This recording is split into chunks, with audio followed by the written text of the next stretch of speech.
Hi friends, माझ्या चॅनलवर तुमचं स्वागत आहे। मैत्रिणींनो, मी आज एकदम सोपी आणि इन्स्टंट अशी चिकन करी बनवली आहे। बघा, मी चिकन आधी स्वच्छ धुवून पाण्याने 2-3 पाण्याने धुवून ठेवलं। त्याच्यामध्ये हळद आणि मीठ घालून थोड्या वेळ मॅरिनेशनसाठी ठेवून दिलं आणि त्यानंतर थोडासा कांदा चॉप केला आणि अद्रक लसूण किसून घेतलं मी आणि कढईमध्ये थोडं तेल घातलं। त्याच्यामध्ये कांदा, अद्रक लसूण किसलेलं घालायचं आणि थोडंसं परतवून घ्यायचं। ते थोडं परतत आलं की त्याच्यामध्ये आपण थोडीशी हळद टाकायची तर टाका, तसं आपण चिकनमध्ये टाकलेली आहे। मग डायरेक्ट चिकन घालूया। चिकन मग त्याच्यामध्ये परतवून घ्यायचं, व्यवस्थित परतवायचं की जेणेकरून ते अद्रक लसूणचा वास असतो ना, सुगंध, तो चिकनला लागेल।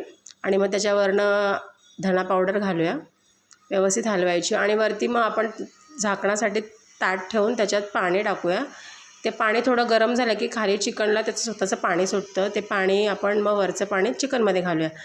आता मग आपण पुढे मसाल्याची तयारी करू। मसाल्याची कढई आहे मैत्रिणींनो, इग्नोर करा कढईला।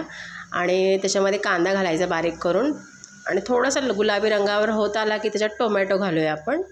टोमॅटो थोडासा मेल्ट होईल, अद्रक लसूण टाकायचं थोडंसं आणि परतवायचं व्यवस्थित, जास्त रंग नाही येऊ द्यायचा। आणि मग थोडं थंड करायला ठेवलं। बघा, माझा मुलगा कसा चिकनची वाट बघतोय। आणि मग मसाला ग्राइंड करून घेऊया आपण व्यवस्थित। थोडीशी कोथिंबीर घालायची मसाला ग्राइंड करताना।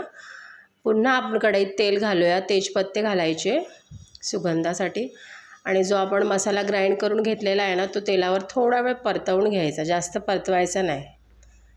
जास्त परतला गेला की त्याचा करपटाचा स्मेल येतो। आणि मग त्याच्यामध्ये लाल मसाला, आपला चिकन मसाला टाकून व्यवस्थित तेल सुटेपर्यंत परतवायचं आणि जे आपलं चिकन आहे ना बॉईल केलेलं, ते आपण मसाल्यात ओतून घेऊया आणि व्यवस्थित असं परतवून झालं की त्याच्यावर थोडा वेळ झाकण ठेवायचं। चिकनला मस्तपैकी घट्ट अशी ग्रेव्ही होऊ द्यायची, वरनं कोथिंबीर भुरभुरायची।